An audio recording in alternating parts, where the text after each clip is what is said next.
స్మృతులు చెక్కిన శిల్పం పార్ట్ 20 రచన మీనా కుమారి గారు. అక్షయ్ ముఖాన్ని చూసిన రేవతి అక్షయ్ మనసులో కూడా సుకన్య పట్ల ప్రేమ ఉంది అని గ్రహించేసింది. ఒక వయసు ఇది అని ఏమీ ఉండదు. ప్రేమ ఎప్పుడు పుడుతుందో, ఎలా పుడుతుందో, ఏ వయసులో పుడుతుందో, ఎందుకు పుడుతుందో కూడా తెలియదు. మనకు నచ్చిన వాళ్ళు జీవితంలో దొరకనప్పుడు, కోరుకున్న మనసు దక్కనప్పుడు, ఏడాదిలో జంటను వదిలేసి కనీసం తనకు తోడుగా అయినా ఉంటారు అని అనుకున్న వారు వెళ్ళిపోయినప్పుడు బాధలు పడుతూ జీవితాన్ని వృధాగా గడుపుకోవాల్సిన అవసరం ఏముంటుంది? ఒక్కోసారి అలాంటి మంచి మనసు ఉన్నవాళ్ళు దొరికినప్పుడు జీవితాన్ని కాస్త మార్చుకొని ఆనందంగా మలుచుకుంటే సంతోషంగానే ఉంటుంది అంటూ నవ్వుతూ అక్కడ నుండి వెళ్ళిపోయింది రేవతి. పెరటి వైపు వెళితే మామిడి చెట్టు నిండా కాయలు, అరటి చెట్టు గెలవేసి ఉంది. ఎంతో అందంగా ఉంది. తన పల్లెటూరు, అమ్మ వాళ్ళ ఇల్లు, మామయ్య వాళ్ళ ఇల్లు అన్నీ గుర్తుకు తెస్తున్నాయి. అక్కడ ఏ విషయం చూస్తున్నా కూడా తన చిన్నప్పటి అందమైన మధురమైన జ్ఞాపకాలు కళ్ళ ముందుకు వస్తున్నాయి. రేవతి అమ్మ పెడుతున్న ప్రతి ఆహారం, తన పల్లెటూరులో తన అమ్మ నాన్న ప్రేమతో పెట్టిన వంటకాలను గుర్తు తెస్తున్నాయి. మందులు కూడా అలాగే ఆచారి గారి దగ్గర తెచ్చి వాడేవాళ్ళు. ప్రతి ఊహ కూడా చిన్నతనానికి వెళ్ళిపోయి మనసుకి తెలియని ఆనందము, అది అనిర్వచనీయమైన ఆనందం. ఎన్నో సంవత్సరాల తర్వాత గొప్పగా మళ్ళీ కళ్ళ ముందు మనసులో కదులుతున్న అందమైన భావన వెల్లువ. అలాగే మనసుని జ్ఞాపకాల అలలతో తొలుస్తూ ఉన్న ఏదో ఒక తెలియని బాధ ఒక రకంగా మారింది అక్షయ్ మనసు. ఆనందంతో కన్నీళ్లు జారుతున్నాయో లేక జరిగిపోయిన గతంలోని సంతోషాల తర్వాత వచ్చిన ఇబ్బందులు రెండు కలగలుపుగా కలిసిపోయి తన మనసును తడిమి కళ్ళను తడి చేస్తున్నాయో తెలియడం లేదు. తన మనసులోని ఆలోచనలకు పులి స్టాప్ పెట్టాడు. వెంటనే అక్షయ్ ఫోన్ చేశాడు. దీపక్, ఎవరిది సార్ ఈ ఫోను అని అడిగాడు. ఇక నుంచి ఈ ఫోన్లో కానీ ఏదైనా వేరే నెంబర్స్లో కానీ మాట్లాడుతూ ఉంటాను సరే అంటూ తను అప్పగించిన బాధ్యతల విషయాలు మాట్లాడుతూ ఉన్నాడు. జాగ్రత్త, నేను అప్పగించిన పనిలో ఏమాత్రం తేడాలు రాకూడదు. మనం అనుకున్న పనులు పూర్తయ్యే వరకు కూడా నువ్వు జాగ్రత్తగా ఉండాలి అని చెప్పి ఇక్కడ వేరే నెంబర్ ఇస్తాను, నువ్వు వేరే ఫోన్లో నుండి చేయి అంటూ ఈ నెంబర్ డిలీట్ చేసాయి. కుదిరితే నువ్వు ఇదివరకు వాడే పాత సిమ్ తీసి పెట్టుకో అని చెప్పి అక్షయ్ ఫోన్ పెట్టేశాడు. అక్కడ ఉన్న వివరాలన్నీ తెలుసుకున్నాడు. పరంకుశం గారు ఆలోచిస్తున్నారు. విహాన్ ఏమైనట్లు? ఎవరైనా అతనికి హాని ఏదైనా చేసినప్పటికీ ఏదైనా జరిగితే ఆ విషయం తెలుస్తుంది కదా. అంటే క్షేమంగానే ఉన్నాడు. మరి ఎక్కడున్నాడు? అసలు విహాన్ గురించి విషయాలు తెలుసుకుంటే ఇండియాలో అతనికి తెలిసిన వాళ్ళు ఎవరైనా ఉన్నారా? వాళ్ళతో ఏదైనా సంబంధాలున్నాయా? లేక అసలు ఎవరు అన్న విషయం మొత్తం పూర్తిగా డీటెయిల్స్ కావాలి అంటూ తను అప్పగించిన వారికి మళ్ళీ ఫోన్ చేశాడు. సురేష్ మాట్లాడుతూ, సార్, విహాన్ ఎవరో కాదు, హీరో అక్షయ్ గారి కొడుకు. అదే ఇతర దేశాల్లో ఆయన భార్య సుప్రజ గారి దగ్గర పెరిగాడు విహాన్. అలాగే ఇంకొక కూతురు కూడా ఉన్నారు అక్షయ్ గారికి. కొన్ని విషయాలు అన్నీ మనం కనిపెడితే అక్షయ్ గారి భార్య సుప్రజ గారు చాలా డబ్బు మనిషి అని తెలిసింది. పైగా పందాలు వేయడాలు, వాటిల్లో ఒక్కోసారి విజయం సాధించడం, ఒక్కోసారి ఓడిపోయినప్పుడు పట్టుదలగా తీసుకొని ఆ విషయాన్ని జయించే వరకు కూడా ప్రయత్నించడం, ఇవన్నీ కూడా డబ్బుతో కూడుకున్న విషయాలు, స్టేటస్తో కూడుకున్న విషయాలు, ఆమె ఆనందానికి కూడుకున్న విషయాలు. ఈ విషయాలకు పిల్లల్ని కూడా ఆమె బలి పశువులు చేసే అంత మూర్ఖత్వం ఉన్న మనిషి. మూర్తి భవించిన మాతృత్వం అనేది ఆమెలో ఏ కోశానా లేదు అన్న విషయం మాత్రం తెలిసింది. స్టేట్స్లో నాకున్న ఫ్రెండ్ ద్వారా ఆ విషయాలు మొత్తం కూడా నేను గేదర్ చేశాను అని చెబుతున్న సురేష్ మాటలకు ఓకే, విషయం తేలిపోయింది. విహాన్ ఎక్కడికి వెళ్ళి ఉంటాడు? ఖచ్చితంగా తండ్రి అతన్ని భద్రంగా ఉంచి ఉంటాడు, ఎవరికీ తెలియకుండా. అంటే హత్యలు కొడుకు చేయకూడదు అని ఆ హత్యలు అక్షయ్ గారే చేస్తున్నట్లు ఉన్నారు అని అర్థమవుతుందని మనసులో పరంకుశం గారు అనుకొని సరే అంటూ ఇంకొక విషయాన్ని కనిపెట్టమని అతనికి చెప్పి ఫోన్ పెట్టేశారు. విహాన్ ఎవరో తెలిసిపోయింది. అతనిని ఆటోలో తీసుకెళ్లిన వ్యక్తి ఖచ్చితంగా అక్షయ్కి సంబంధించిన మనుషులే అయి ఉంటారు. అంతే. అక్కడి నుంచి విహాన్ ఎయిర్పోర్ట్లో దిగిన దగ్గర నుండి అక్కడ నుంచి బయలుదేరినప్పుడు ఆ రోజు ఆ ఆటో నెంబర్, ఆ తర్వాత ఆటోలో ఉన్న వ్యక్తిని, సీసీ కెమెరాల ద్వారా అతన్ని కనిపెట్టడానికి చాలా విషయాలు గేదర్ చేస్తూ ఉన్నారు పరంకుశం గారు.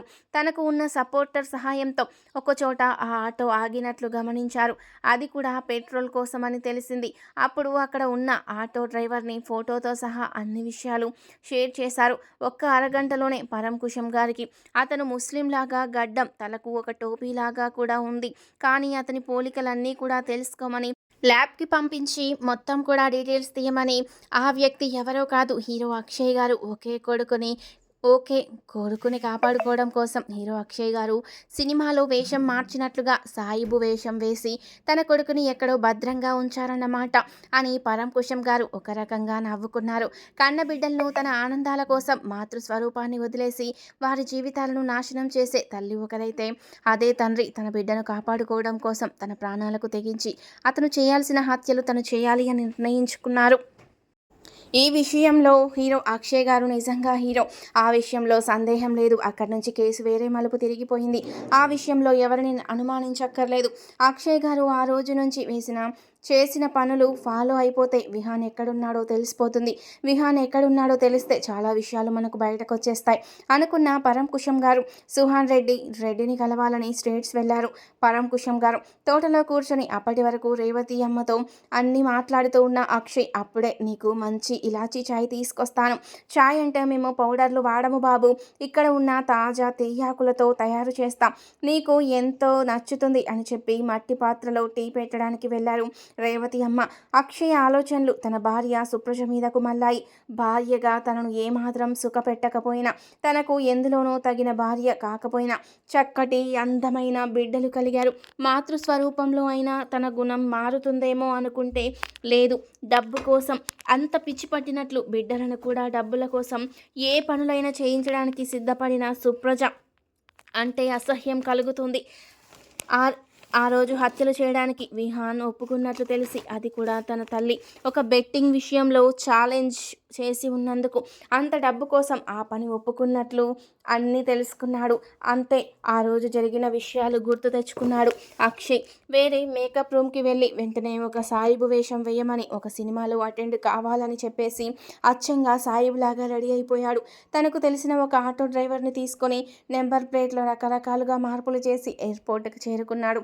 సుహాన్ రెడ్డి ఫ్రెండ్ వివేక్ విహాన్ను ఇద్దరు మాట్లాడుకుంటూ బయటకు వచ్చిన తర్వాత, నువ్వు వేరే వాహనంలో మనం చెప్పిన చోటుకు వచ్చే, నేను చెప్పాను కదా అని చెప్పి అనడం గమనించాడు ఆటోలో ఉన్న అక్షయ్.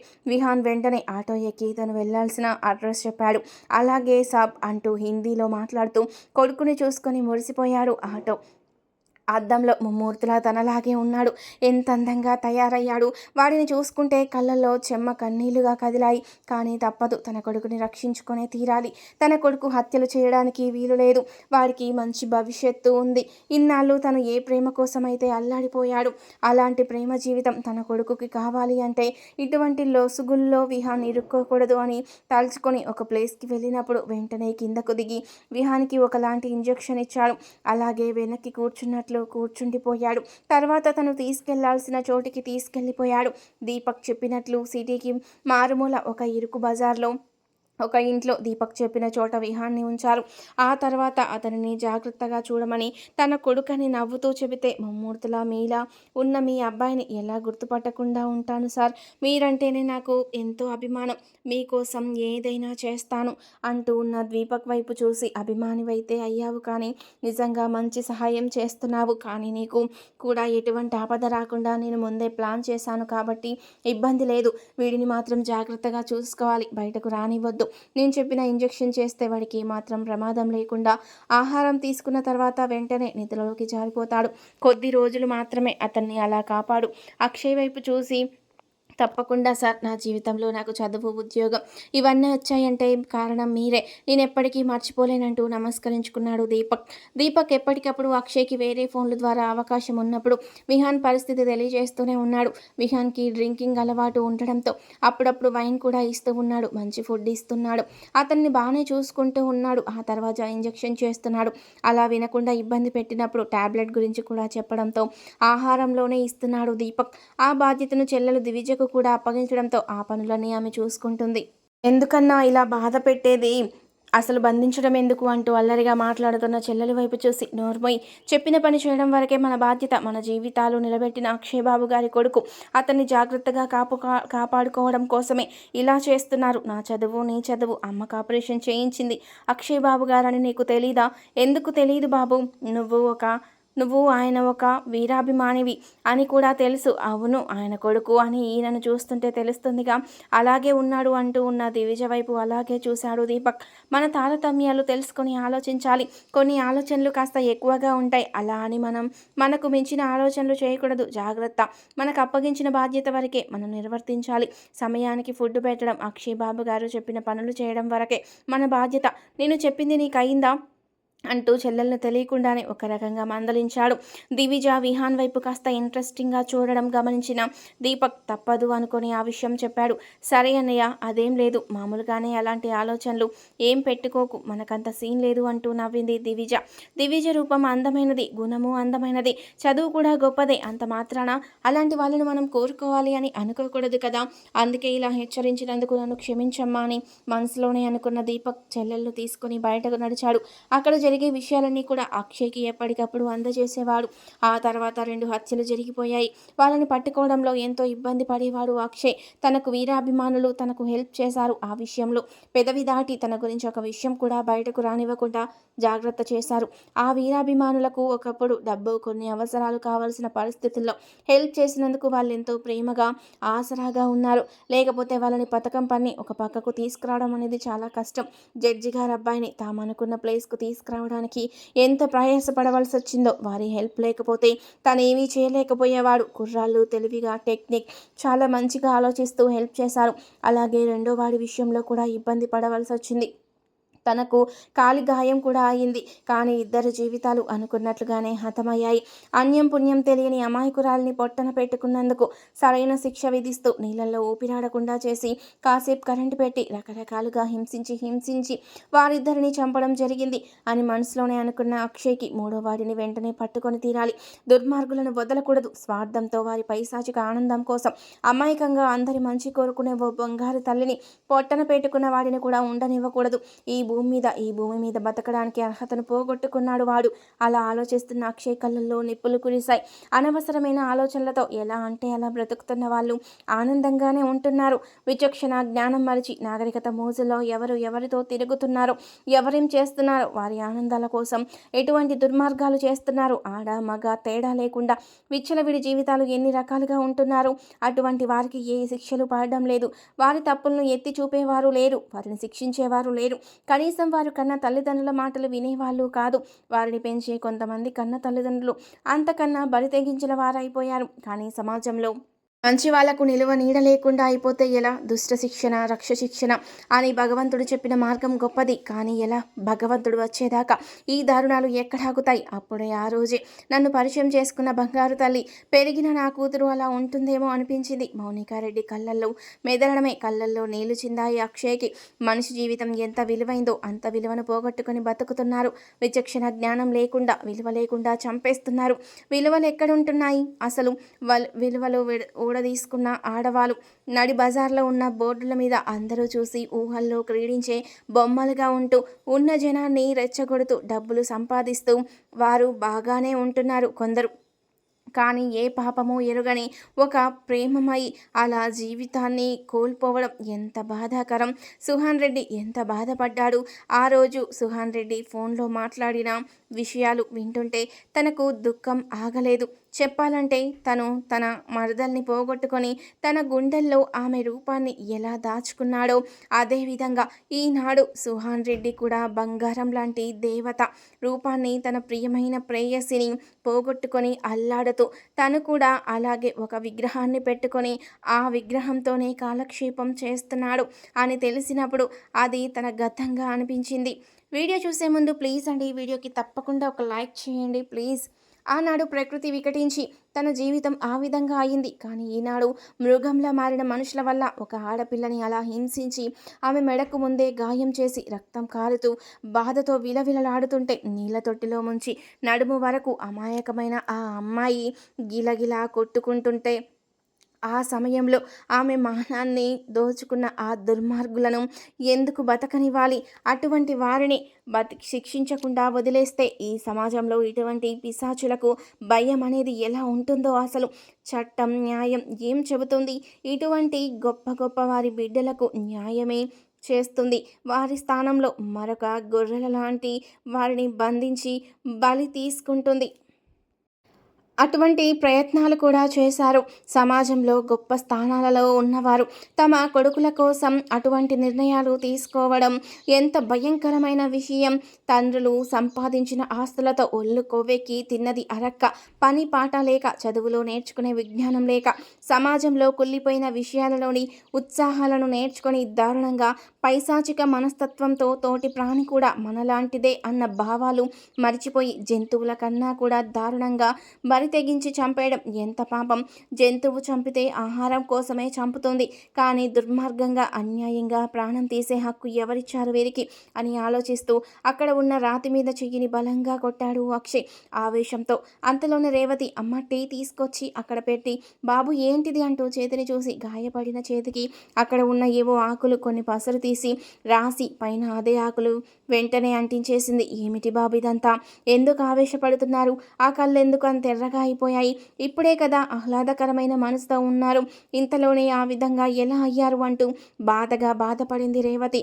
అమ్మ అదేం లేదమ్మా అంటూ తెచ్చుకున్న నవ్వుతో, టీ ఇవ్వండమ్మా, చాలా రోజులైంది కమ్మటి వాసన వస్తుంది అంటూ ఆమె మనసును మార్చడానికి టీ కప్పు తీసుకొని ఆ మట్టి కప్పుల్లో ఆ టీ చక్కటి సువాసనను వెదజల్లుతూ ఒక్కొక్క గుక్క తాగుతుంటే ఎంతో హాయిగా అనిపించింది.